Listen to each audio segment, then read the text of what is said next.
Hello, I'm Deirdre. It has been wonderful to spend the week with these wonderful writers, and it's terrific tonight to hear everyone read. I'm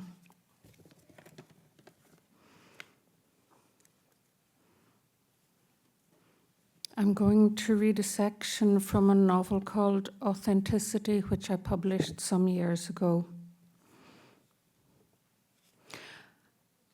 As she turns onto the narrow track, a single sheep high on the slope notices her. Bleating, it moves down the hill and is joined by 2, 3 others, then quickly 6, 10, 20 more, until every sheep on the slope is heading her way.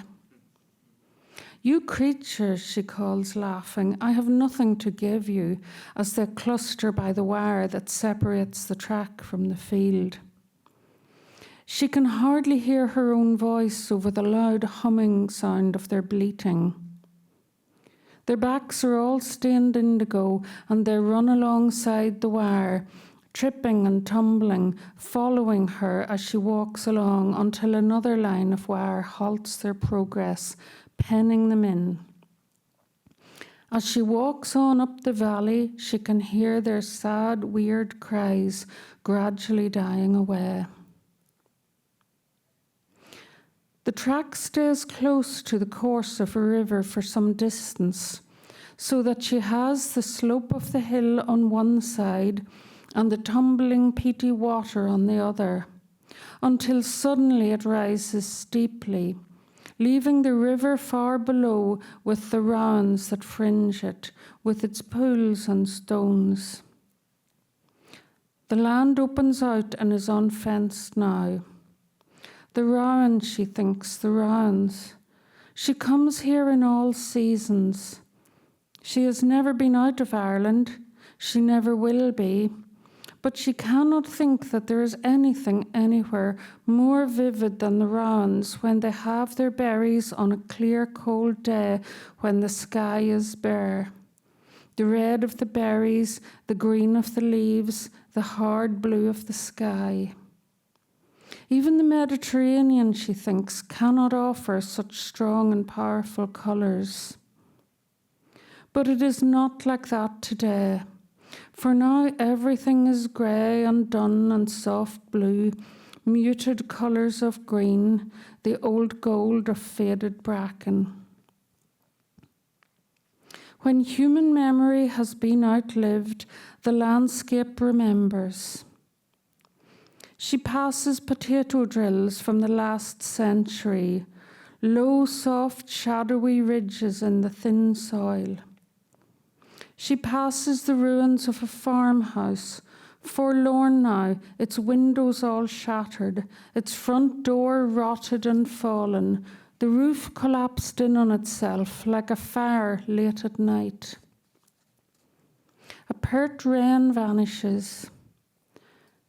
The track along which she is walking is not the original route up the valley, but then the track cuts into the old path, which is bound by dry stone walls. Panting from the steepness of the climb, she stops. Looking back, she can see where the old road ran straight down, the stones of its walls broken and tumbled now, but still there, resilient, because the landscape does remember. In the distance, she can see other grey ruins, deserted houses, and she finds it strange how utterly and completely the human community has gone from this mountainside. There are few trees now, a few tough hawthorns, their branches and trunks covered with lichen. She is tired, but has almost reached her destination. Every time she comes here, she returns to the same place, to a particular fold in the mountains. The path continues on from the point where she stops, but not for much further. She settles down between the stones that form a crude seat.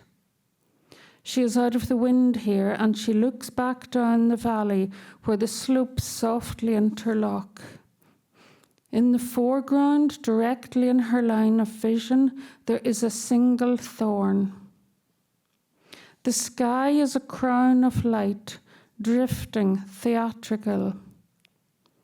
It is not a fine day, and the sky is constantly changing.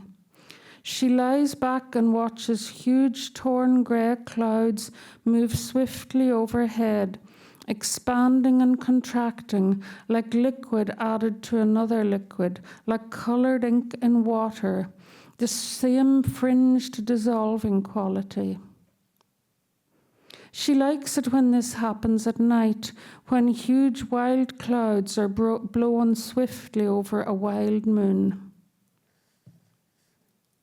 Once, many years earlier, a strange and beautiful thing happened to her here.